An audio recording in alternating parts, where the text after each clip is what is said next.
So, as I may have mentioned in the last video I made, last weekend, the Seattle Seahawks won the 60th edition of the Super Bowl, and I came up with a cocktail for that. But I also came up with a different kind of cocktail. I mentioned in my last video that Seattle is not just known as the Emerald City, it's famous for some other things as well, and so is the state of Washington. Anyway, one of the more famous things from Seattle is not just Jimi Hendrix. I've got Purple Haze is playing at the moment, not just Jimi Hendrix, but it is famous as a capital of coffee.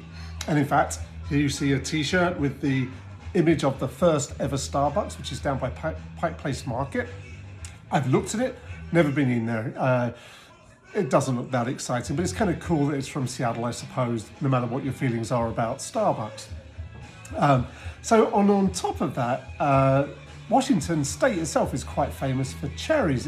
It's the largest exporter, I think, of sweet cherries in the country. So I thought, why not bring all these things together in a kind of riff on a mostly existing kind of cocktail. This is my own version of it, and I'm calling it the Seattle Coffee Cocktail. And it is a whiskey cocktail. I'm using bourbon, but and it's Maker's Mark I'm using, but not just any Maker's Mark.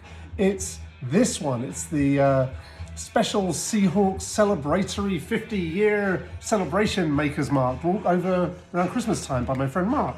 And I'm putting it to good use right now with 2 ounces of this stuff thrown into a glass filled with ice. You're not even going to need to mix this drink, you just build it straight in the glass. 2 ounces like so. And here's the coffee.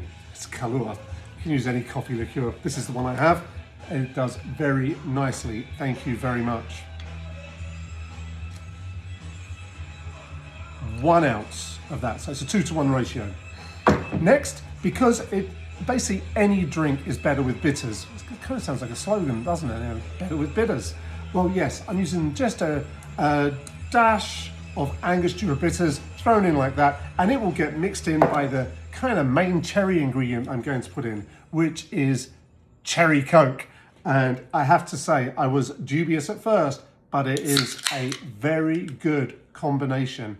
So this is a 1-2-3 cocktail. 1 ounce of, or 1 part of Kahlua, 2 of the whiskey, and then 3 of the Coke. And you just pour it in so it all mixes in nicely. And obviously we do need a garnish right here, which I'm going to use my fingers for because I neglected to get a spoon, but I'm drinking it anyway, so I don't care.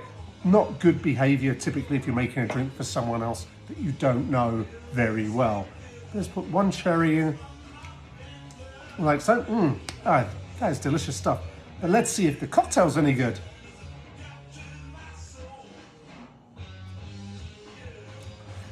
Oh yeah, that is a fabulous combination. Cheers.